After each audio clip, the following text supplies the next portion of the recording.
What's up, guys? Welcome back to my channel, Burning Rubber 416. We're at 480 subscribers. I'd like to thank you all so much for the support. I never thought that we would get here, but here we are. Hopefully we get to 500. I think once we get to 1,000, I'm gonna do a giveaway. So that giveaway will obviously only apply to like my first 1,000 subscribers. It's gonna be an OBD11. Shout out OBD11 if you guys want to sponsor this. We'll work something out. If not, I'm just gonna buy one and I'm gonna raffle it off to one of the lucky first 1,000. Where I live, it's a lockdown. I can't really go many places. So today, I'm actually going to start a new segment called Car Stuff, where I just basically talk about car stuff, things that I think maybe you should know, things that I think are interesting, just cool car stuff in general. Just cool car stuff in general.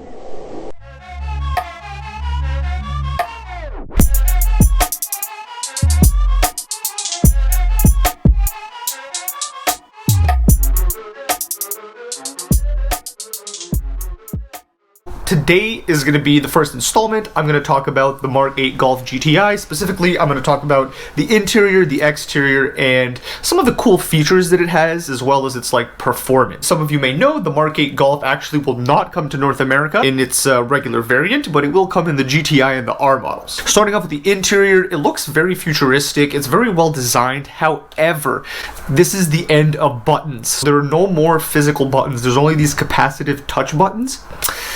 I don't know how I personally feel about it. I think I'm not gonna like it because I like actually feeling the click of a button. The satisfaction that that gives you, I don't think can be replaced by a capacitive touch button. Another problem is that if one of those buttons doesn't work, you have to change the whole pad. So it's also going to be a little more expensive to replace, but I would assume that they're a lot more reliable, so it lasts much longer than the actual physical button.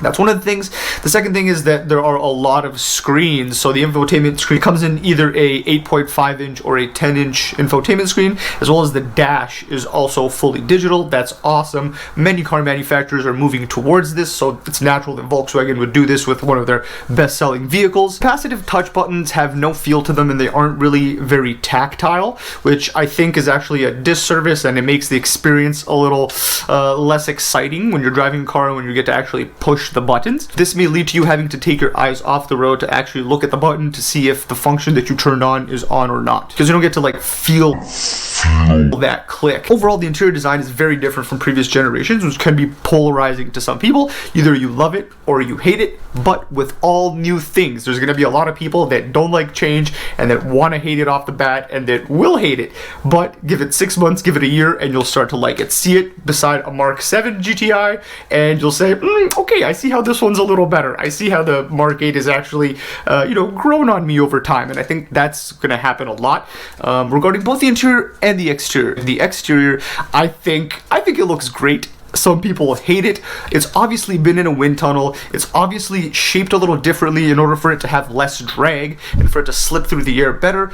Actually, I did some research on this, and the Mk7's drag coefficient is 0.29, whereas the Mk8's drag coefficient is 0.275, which is almost a 10% decrease in the drag that the car creates.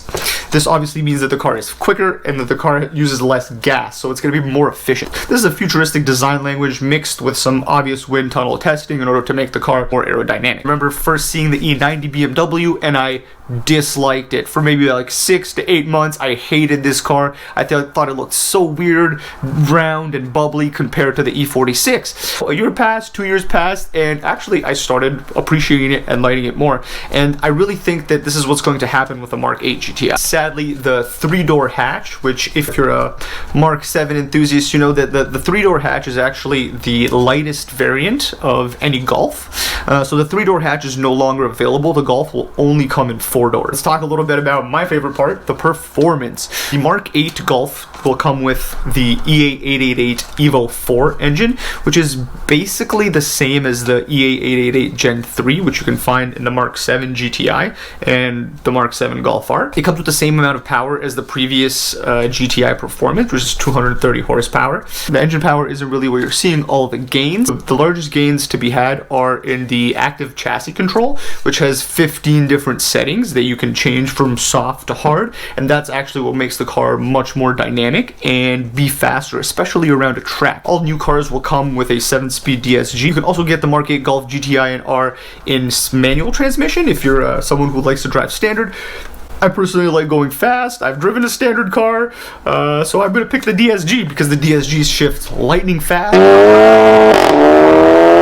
Anything about the 7-speed DSG, it actually does, so it doesn't do the farts. That's because it doesn't need to cut timing in order to change gears. It can change gears so fast that the timing does not need to be interrupted, and so it actually does this by using both clutches to grab and slow the engine down so much that it can change gears and continue going again. So you don't need to cut timing. They just grab quickly, change, and go. The 7-speed is very fast switching, obviously. It's also a very nice, robust transmission. I'm sure that the manual will also be pretty good, although as you know with Mark 7s, if you do even like a stage 1 or stage 2 tune on it, you're going to need to change the clutch. But obviously that's because Volkswagen wants to save some money, so they're not going to put an overrated clutch in a car that they're going to sell probably $1 million of, right? I mean, that's just a cost that you're going to have to incur yourself if you want to tune the car. Those are some of my thoughts on the Mark 8. You guys let me know what you think. Hit the like button, subscribe if you already haven't. Honestly, I think I'm going to try to buy it. Maybe a Mk8 GTI. I really like the car. I like the concept. This is where the future is headed. It seems like it's going to be a good vehicle, and honestly, I've driven the Mark 7 and I love it, so I don't see why I wouldn't like the next generation. Thank you so much for watching. See you guys next time.